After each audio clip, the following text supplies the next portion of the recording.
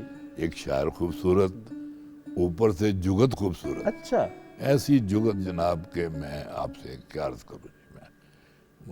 اور پھر لوگ بھی, فیصل آباد میں مشاعرہ تھا تو ریاض مجید بھی تھا وہاں, میں بھی تھا, منیر صاحب بھی تھے.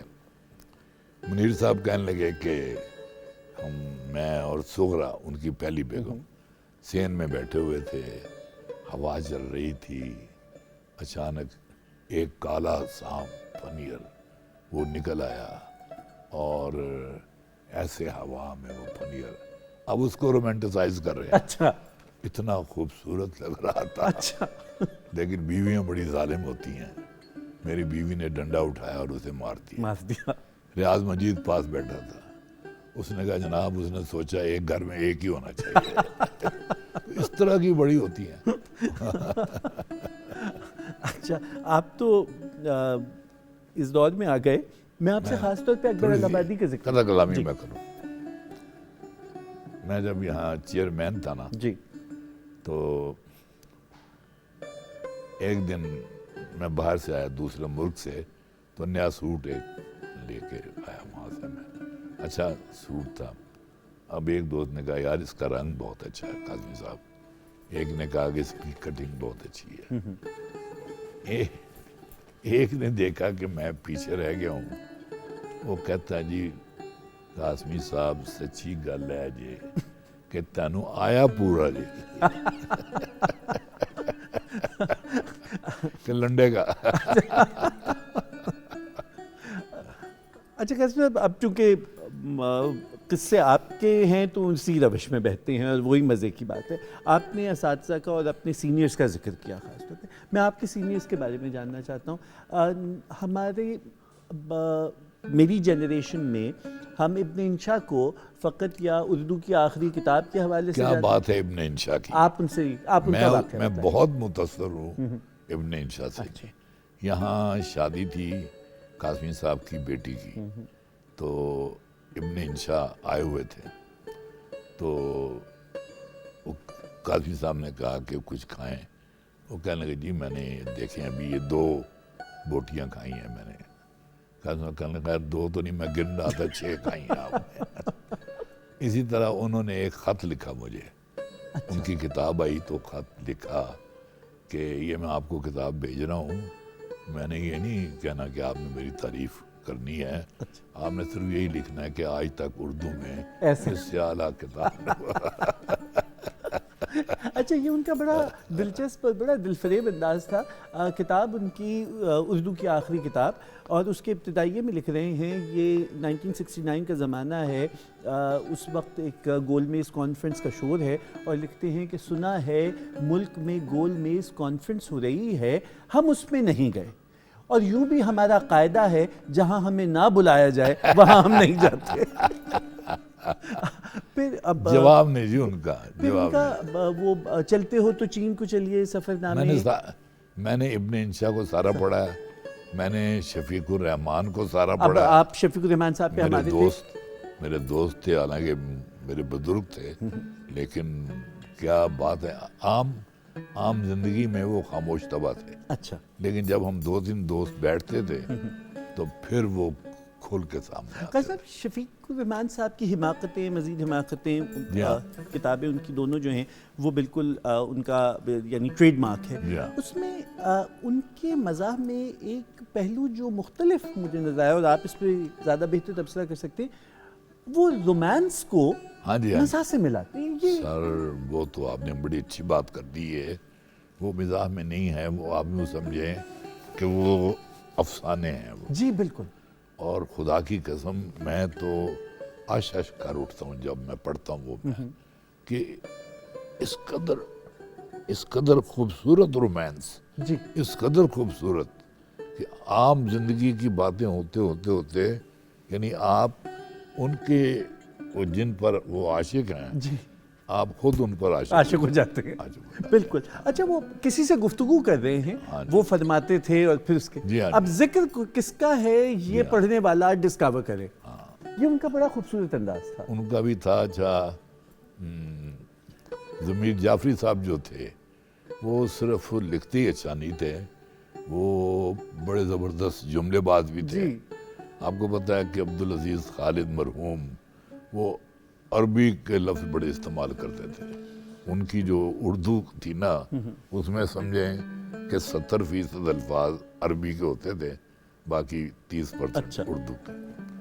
تو ضمیر صاحب ان کے یہاں مہمان تھے, تو انہوں نے کوئی لکھنا تھا تو کہنے لگے خالد صاحب ذرا قلم عنایت کیجیے. انہوں نے قلم دیا, انہوں نے لکھنے کی کوشش کی لیکن کچھ چلا نہیں. انہوں نے وہ قلم واپس کیا کہ حضرت یہ آپ رکھیں, اس کو اردو لکھنے کی عادت نہیں ہے. وہ ان کا شعر بھی کیا اچھا ہے کہ حضرت اقبال کا شاہین تو کب کا مر چکا, آئیے اب کوئی مقامی جانور پیدا کریں. اچھا ضمیر جعفری صاحب کا تعلق جہلم سے, مزہ انہوں نے بے مثال لکھا, لیکن وہ اخبارات کے لیے بھی لکھا کرتے تھے اور ان کی نظمیں یا ان کے قطعے گاہے بگاہے شائع ہوتے تھے. قطعے سے ہمارے یہاں ایک رسم چل پڑی کہ انور مسعود صاحب نے بھی, انور شعور صاحب نے بھی, اور پھر خود امروہی صاحب کے قطعے اتنے اچھے. یہ کیا انداز تھا کہ آپ قطع نظر اس کے, انہوں نے ایک شعر ضمیر صاحب نے جی امجد اسلام امجد پہ بھی کہا. اچھا ارشاد کہ بوجھو بچو کیا ہے اس کا نام, آگے امجد پیچھے امجد بیچ پھنسا اسلام. بہت اچھا. اب آپ کے ہم اگر ایک اور جن کے بارے میں آپ کا خیال, آپ کا کہنا خود یہ ہے کہ وہ آپ کے استاد ہیں ظرافت میں, جناب مشتاق احمد یوسفی صاحب. جی مشتاق احمد یوسفی میرے کیا, وہ تو سب کے استاد ہیں وہ تو. اور میں بہت خوش قسمت ہوں کہ اتنے بڑے بڑے لوگوں کی موجودگی میں عمر میں بھی بہت کم تھا ان سے اور رتبے میں بھی بہت کم تھا, لیکن انہوں نے مجھے وہ عزت دی, وہ پیار دیا, وہ کہ میں آج بھی اس پر فخر کرتا ہوں میں. یعنی آپ اندازہ لگائیں, مشفق خواجہ انہوں نے ایک جگہ لکھا کہ میں اردو میں 2 مداح نگاروں کو مانتا ہوں, ایک عطاء اللہ قاسمی کو اور دوسرا بھی عطاء اللہ قاسمی. اچھا یہ مشفق خواجہ نے لکھا. اور یوسفی صاحب نے تو خیر, ایک دن میں کراچی میں ان کے گھر بیٹھا ہوا تھا, تو میں نے کہا یوسفی صاحب کبھی کبھی ایسا بھی وقت آ جاتا ہے کہ کچھ لکھنے کو جی نہیں چاہتا. جی رائٹرز بلاک. بالکل. اور لگتا ہے کہ شاید اللہ تعالیٰ نے ہم سے یہ چیز چھین لی ہے, تو ایسے مواقع پہ کیا کرنا چاہیے. کہنے لگے میں آپ کو بتاتا ہوں کہ کیا کرنا چاہیے. جب مجھ پر یہ کیفیت طاری ہوتی ہے تو میں کیا کرتا ہوں. اٹھے گئے اندر لائبریری میں چلے گئے, وہاں سے ایک اتنی موٹی کتاب اٹھا لائے. اچھا. کہنے لگے میں یہ پڑھتا ہوں, اور اندر جگہ جگہ نشان جملوں پہ جملے پہ. وہ میری کتاب تھی, کالم تمام. اچھا واہ. یہ بڑا ظرف شاہی ہے کسی اتنے بڑے رائٹر کا یہ کہنا, اس کے لیے بہت بڑا ظرف. جی بالکل. اور بلکہ یہ کہا جانا کہ اردو مزاح عہد یوسفی میں زندہ ہے. یہ تو ہے جی, اس میں کوئی کلام ہی نہیں ہے. اور یوسفی صاحب جو تھے وہ گفتگو میں بھی بڑے اچھے. میں تو ان سے لندن میں بھی ملا ہوں, ان کے فلیٹ پہ انہوں نے دعوت کی تھی جب میں گیا وہاں. کراچی میں بھی جب جاتے تھے وہ دعوت کرتے تھے, پھر دوستوں کو بھی بلاتے تھے. تو وہ محفلیں, وہ میٹنگیں, اب دیکھا نا, نہ احمد عظیم قاسمی رہے, نہ مشتاق احمد یوسفی رہے, نہ ہی دلاور فگار رہے. مجھے تو سمجھ نہیں آتی. اب یقین کریں میں اپنے آپ کو بہت تنہا محسوس کرتا ہوں. حتیٰ کہ جو میرے ہم اثر تھے, خالد احمد تھا, نجیب احمد تھا, وہ بھی نہیں رہے. یعنی اب سمجھ نہیں آتی کہ بندہ کہاں جائے, کس سے باتیں کرے. نہ سینئر رہے نہ جونیئر رہے سارے. اب قاسمی صاحب سے مجھے یاد آئی ایک بات کہ رمضان کا مہینہ تھا تو رمضان اب ظاہر ہے کہ ان کی عمر 70 سے بھی اوپر تھی تو اندر وہ بیٹھ کے چائے پی رہے تھے رمضان کے مہینے میں اور باہر کھڑا کیا ہوا تھا ایک آدمی کو کہ اندر کوئی نہ آئے. تھوڑی دیر بعد لگا جیسے کسی نے پاؤں سے نہ ٹھڈا مار کے دروازہ کھولا ہے اور اندر ایک صاحب آئے, اتنی بڑی داڑھی ہوئی تھی, دستار باندھی ہوئی, ہاتھ میں چھڑی, اور انہوں نے چڑھائی کر دی قاسمی صاحب پہ. آپ اتنے بڑے دانشور ہیں, اتنے بڑے رائٹر ہیں, اتنے بڑے مسلم, آپ کو شرم نہیں آتی کہ رمضان کے مہینے میں آپ بیٹھے چائے پی رہے ہیں. چپڑاسی کو بلائیں, اسے کہیں کہ ایک کپ اور لائے. آپ نے یوسف صاحب کا ذکر کیا, میرے سامنے کچھ ان کے بڑے دل فریب جملے ہیں جو میں شفقت بھائی کو سناتا ہوں. میری کیا جسارت کہ میں آپ کے سامنے یا آموختہ دہراتا ہوں. یوسف صاحب لکھتے ہیں کہ مونگ پھلی اور آوارگی میں یہ قدر مشترک ہے کہ آدمی شروع تو کر دیتا ہے, سمجھ نہیں آتا ختم کیسے کرے. مثلا انہوں نے کہا کہ ہم اس نسل سے تعلق رکھتے ہیں جہاں ہم پوری معصومیت سے یہ یقین رکھتے تھے کہ بچے بزرگوں کی دعا سے پیدا ہوتے ہیں. اچھا, اسی پہ سر میں آپ سے بات کرنا چاہوں گا. یوسفی صاحب جیسے نامور اور احساس شخصیت نے اس موضوع پہ قلم اٹھایا, لیکن قلم گستاخ نہیں ہوا. نہیں, آج کوئی بھی شخص جب اس کے اوپر بات نہ بھی ہو اور اس بات کو لے آئے تو وہ ایک ایسا ہو جاتا ہے کہ آپ محفل میں وہ جملہ کہہ نہیں سکتے. بالکل ٹھیک بات ہے. تو یہ ہمارے ہاں جو نیا لکھنے والا ہے, کیا اس کی کوئی تربیت نہیں ہے, یا اس نے یہ ادب پڑھا نہیں, یا پھر یہ ایک نیا ادب تخلیق ہو رہا ہے جو بے ادبی سے مزین ہے؟ اس نے سب سے پہلی بات یہ ہے کہ وہ ان لوگوں کی صحبت میں نہیں رہا, نہ ان کی صحبت میں رہا ہے, نہ ان کی کتابوں کی صحبت میں رہا ہے, اور نہ آج کی کوئی کتاب ایسی آئی ہے کہ جس کے سحر میں وہ گم ہو جائے. اس کی تو بدقسمتی یہ ہے نا.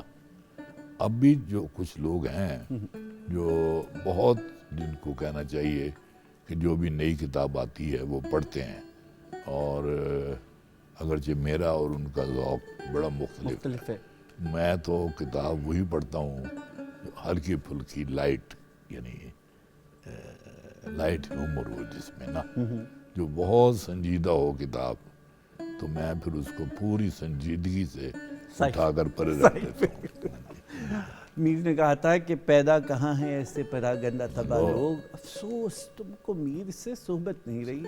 ہم شفقت آپ کی جانب آ رہے ہیں اور بڑی جسے کہتے ہیں زیر و بم کی گفتگو ہے, کبھی بہت شگفتہ ہو جاتی ہے اور کبھی پھر یہ افسوس سا ہوتا ہے کہ ایسے لوگ کہاں گئے. لیکن آپ کی موجودگی جو ہے وہ اب محفل کو بھرے گی ایک نئے رنگ سے. یہی میں سوچ رہا تھا. بالکل, ہم دونوں کی رائے مشترک ہے. شکریہ. میں پیش کرتا ہوں کچھ.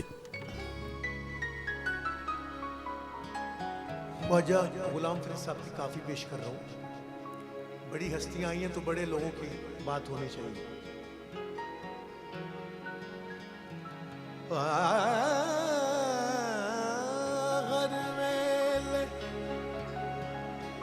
تانگا یار دیاں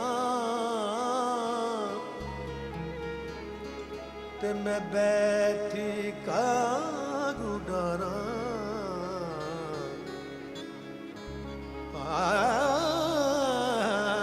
فالاں پاواں تے قاصد بھیجاں تے میں تھی گئی حال بیماراں. سونے یار باجوں ہن جیون کوڑے تے میرے اندر درد ہزاراں.